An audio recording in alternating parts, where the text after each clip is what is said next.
Hey everyone, hopefully you're having a good day. My name's Andy. My channel's Finding Value. Today we're going to rip through, I call it Twitter. I don't know, they've got this new X in the upper left. I don't know if we call it X from now on. I know Elon shifted something going on here, so we're just going to do X like this or something. I don't know. But we're looking on X today, and it's going to be financial related. It's going to be wealth building, um, commodities related, precious metals. I love all that stuff.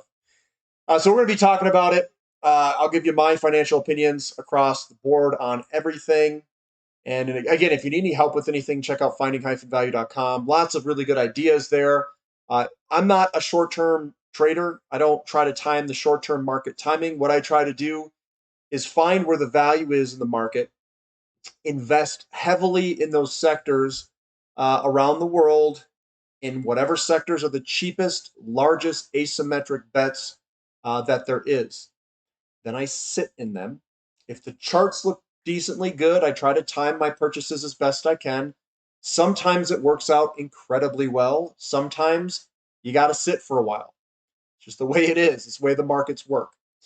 It's a game that we play for the big returns that we want to get. So I'm going to jump in here. I'm going to give you my opinions. If you want to follow me, it's at finding_finance. And if you want to join the website, finding-value.com, if you're interested in the companies that I would be looking at this time. Chris says, Wheaton Precious Metals CEO Randy Smallwood. We hit peak silver supply back about 5 or 6 years ago. Silver production on a worldwide basis has actually been dropping, and we're not seeing as much silver produced from the mines. This is crazy here, guys. Um, the reason it's so crazy is Wheaton Precious Metals is a royalty company that has a lot of royalties across the board that expand around the world. And I'm sure they would actually have some of the best information on this because one, that's their business. Two, they're gaining royalties off of the streams that are coming off a lot of these mines. So they know if they're going up or down directly. And another thing is they're actively always looking at mines to acquire more royalties from. So these guys are on top of it. They have their SHIT, super high intensity training, their SHIT together. And then Robert, we've got Robert Kiyosaki. I can see this in the background with a bunch of silver price forecasts, $5,000 silver at or something, or no, gold at 5,000, silver at 500. But I don't know what the outcasts or what the eventual outcomes are going to be in terms of price. I can just tell you the setups are ridiculous. And now's not the time to be trying to time things, in my opinion. Now's the time to be acquiring the assets, getting them in your possession, and sitting on them. I think platinum is in the same situation. All platinum group metals, they peaked production, I would say somewhere around 2006, 7, 8, somewhere in that range. We've held steady for a while, but I don't know how much longer we're going to hold steady. It's going to be interesting, and I don't think we're going to get a big bump in production of supply outside of South Africa. I just don't think there's a ton left in a lot of random locations. So I'm a big physical metals holder, not so much on some of the mines, depending on where they're located in the world. As we progress forward, as the world continues to want to grow at exponential clips, which I just don't think people understand the exponential factor in this. I don't know if we can grow silver another 2x from where we are today. I don't know if we can grow oil another 2x from where we are today. Same with copper, same with a whole bunch of these different base metals. What does that mean? It means from today and 10 years from now, we are going to see a lot of things become a lot more scarce. And we're not going to be able to grow at the paces perhaps that the markets want to grow at. And they want to grow at exponential speeds. What is a business? A business is nothing more than taking a bunch of energy and a bunch of commodities, feeding it through the business, and creating an end product. That's all businesses are. What is the value of the business if they can't grow? What is priced into their stock with earnings, and what are their PE multiples? Are you going to pay 35 years their growth rate and they're going to have problems with their inputs of copper, their inputs of silver, their inputs of platinum? I'm sure not. I would buy the physical metals because that's what's going to be the limiting factor, in my opinion, in the next 10 years, depending on I don't and where you're going to win the most is where the largest shortages exist with the most utility and wants and desires. And I think silver could be one of those things. So here's a decade investor. He says at 25, I've got $328,359 invested. If I invest $0 more at 50, he could have this amount. Compound interest is very powerful when you feed it and give it time. Well, I can tell you this, guys. I have no idea what my exact amount of money invested is. I couldn't even tell you how many ounces I own.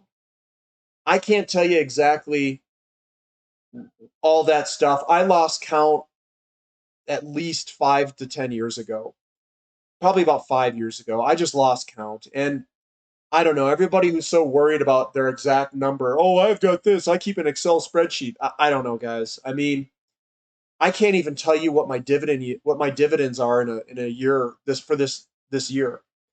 I can't even tell you that. If someone said, how much money, what's your income this year? I couldn't even tell you. I don't even know what my income is this year. It fluctuates, it goes up and down, it moves all over the place. I buy more dividend paying stocks. I get the dividends. Sometimes they fluctuate, they go up, they go down. I couldn't even tell you guys. The fact that this dude knows how much he has to the dollar means that he's basically doesn't have a ton of money. Like if you know the exact amount of what you are worth or have invested, you probably don't have a ton of money. That's my kind of guess. I couldn't even tell you the account values in like the 6 or 7 accounts that I have, what the exact values are right now in all of them. I couldn't even get within like 10 grand of it, probably. um, Here's something I say: don't chase prices, chase value and technical chart setups.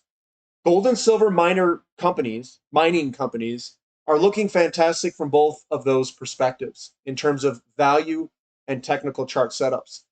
I think we're a little early, but one to put on the radar is GDX and some of these gold and silver mining companies. So, guys, these patterns look fantastic. We're coming off a bottom. We're starting to move up against REMX, GDXs. We could see a big move in GDX. You go over to GDX versus XOP, and I know a lot of people are looking at oil and gas. They're looking at all these sectors and energy service. If you actually look at this, what we've got is a breakout of GDX to XOP. We've pulled all the way back. Now, keep this in mind, guys. What drove this higher? It's the 30-year and 10-year yield. The TYX-TNX ratio, uninverting, inverting, and then I think we're going to get an uninversion of the curve. We've broken out. We've done a retest. Where do I buy? I buy in this general location. I'm picking up physical metals. I'm picking up gold and silver mining companies. Look at GDX versus OIH. This is a resistance line. We broke out with the TYX-TNX ratio. We inverted the curve going back down, and now the curve's starting to uninvert. I think in this general location, GDX is looking very tasty. Now, I've got a bunch of individual companies that I like. They also are breaking patterns. They've got inverted head and shoulders. We're breaking the necklines on them. We've got our speculative ones that could just absolutely rip it. So when I look at this stuff for the patient investor, calm down, relax. GDX and SILJ especially. I didn't put SILJ up here. SILJ is another one to really put your eye on. We could see some crazy stuff over there. We've got GDX versus gold itself. We can see downtrend line, rip into a base, and eventually this is going to rip to the upside, I think, dramatically. Now, there's a large decline in supply that is forecasted by Barrick Gold into the 2020s. This is going to get real interesting, guys. It's going to get very interesting. We are going to test free markets versus physics. Physics being how are humans going to respond to a barrage of market tightness on the commodity side? And I'm not sure if the commodity side will come back with vengeance, with a large supply response, is what I should say. We could be hitting the limitations of Earth. I don't know, but we'll see. Here's energy services. The ETF looks kind of strong, like bull, strong as bull and very cheap. This is OIH versus Moo, just starting to rip. This looks absolutely fantastic, guys, for OIH. OIH is outperforming REMX, looks fantastic. And then XOP versus OIH, we've broken down and we're starting to break down where OIH, the energy service companies, could outperform XOP, the oil and gas exploration production companies. Scrolling down, we've got copper that is squeezing. I've talked about this one. We're squeezing on a lot of these different commodities. This is going to break to the upside. Why do I think that? Because we have no inventory of it. That's why. We're going to get in a very tight market in copper. And it's possible that these go so high that we go into a large recession, and then these will all pull back, and then we're going to run at it again, and we basically hit a recession at some point when these just go ballistic to the upside. I think it will crash everything at some point. We're not there yet. This is what David says. I'm going to give you my opinions here. It says, my 525,000 net worth at 28 is top 1% for my age. However, one of my best friends have a higher net worth and leaves me feeling poor. Comparisons is the thief of joy. Now, I don't know if this guy's like secretly trying to brag. I don't know what's going on here. I couldn't tell you what my net worth was at 28. I'm not sure if it was 500,000 or not. I really don't know what it was. But I had some friends that actually built companies and sold them by 27. One of them, they sold it for 30 million at 27 years old. It was like 28 million or something like that. But he bought a Lamborghini Murcielago. That was his dream car that he always wanted to buy. His name was Josh. I went to school with him, and yeah, he crushed it back then. But yeah, I don't know what he's trying to do here. But either way, guys, don't worry about comparing yourself to other people. There's always going to be people who make more. There's always going to be people who are going to have more money, who are going to be stronger than you, who are going to be whatever. The key goal is to keep pushing forward every single day. Every day, hey, $20, $100, $20, $20. Just keep adding in, growing, learning as much as you can, and learning more about the markets to become more efficient at compounding that wealth. Now you can start measuring who's got a larger, DICK here with money, but my suggestion is learn the markets, learn how to compound the money faster. That's what's going to make your money grow, and that's the most important thing, is compounding that money. If you can skip out, not on all the short-term downtrends, but if you can connect using the real estate cycle, all the big up moves, that is where you're going to grow your wealth exponentially and at a very fast pace. And I'm here to teach you guys that, hopefully. Here's a decade investor again. He says, if you had $300,000 invested, which is basically what he just said he had, and make $100,000 a year, would you buy a Tesla? I have a lot more invested than this, and I make more money than this a year by a long shot. And I still have not purchased a car at all. I own a car that I purchased in 2005. I bought it for $7,500, brand new. I'm still running it. It's got 170 something thousand miles on it.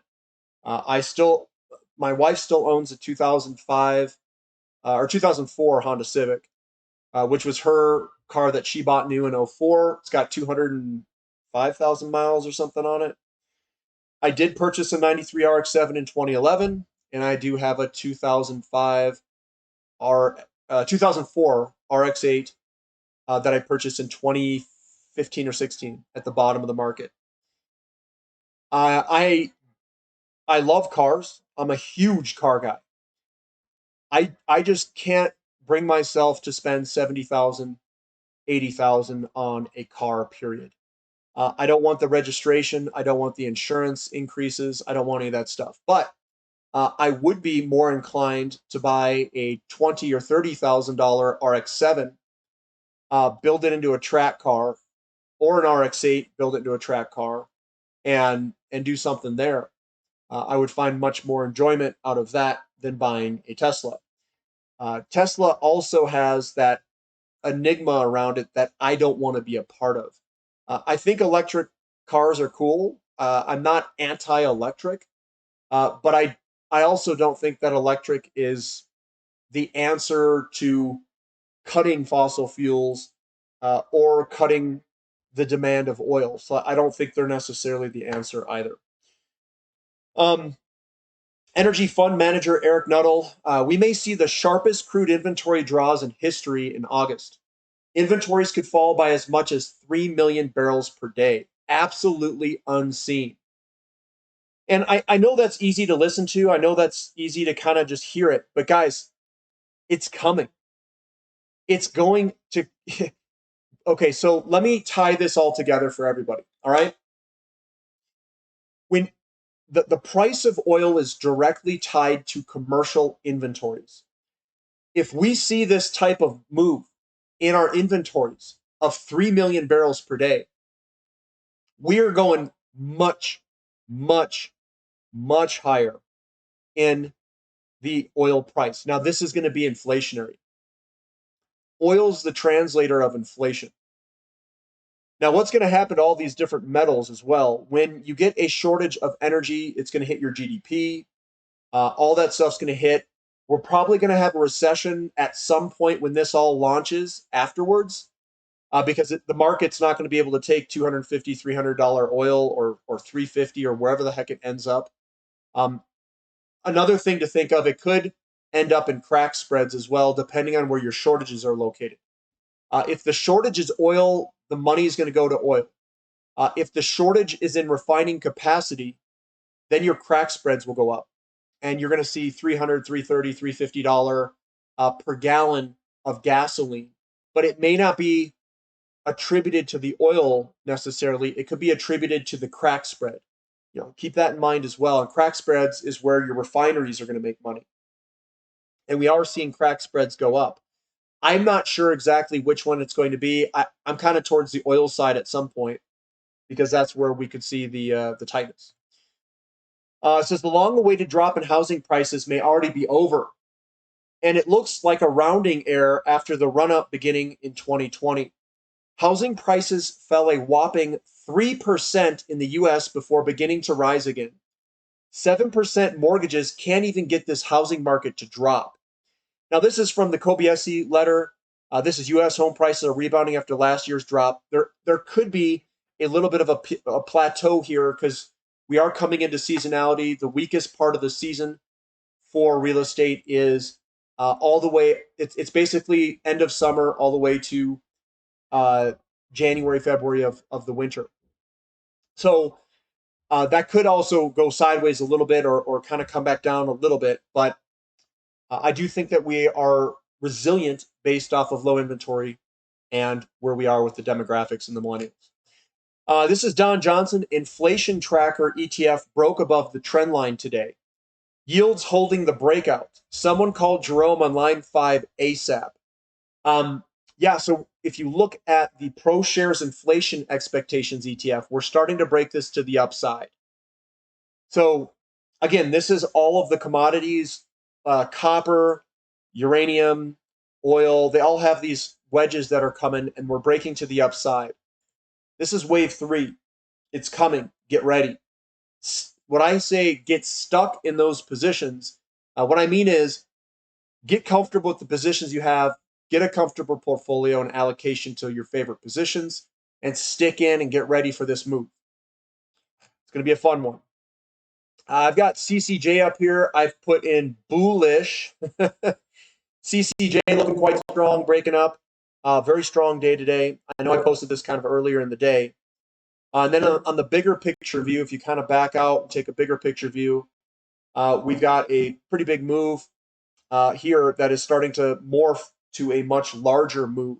You can see the breakout there, and we're up against resistance that we're going to have to break through that as well. This could be a very big move, guys. So get stuck. Get stuck. I say don't chase prices, chase patterns and value. Here's the economist. So economists clearly don't realize it, but one would hope the Fed knows their favorite measure of future inflation troughed back in December and is currently surging. This is the U.S. 5-year forward break-even, and it is surging based off of inflation that is coming. Here we go. Get ready. I've got commodities could start getting interesting here. So I've got commodities versus the S&P 500, and they're starting to break to the upside.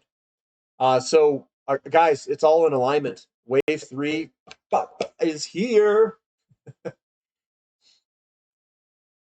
And that's where we're going to end it. That's what I've got for today. So that's what we got. Thumb up for the content. Subscribe to the channel. Subscribe to the website. If you guys want to know how I'm positioning for this, now would be a really good time to figure out what I may like, what is leveraged, what are the dividend payers, all of those things. They're all on the website.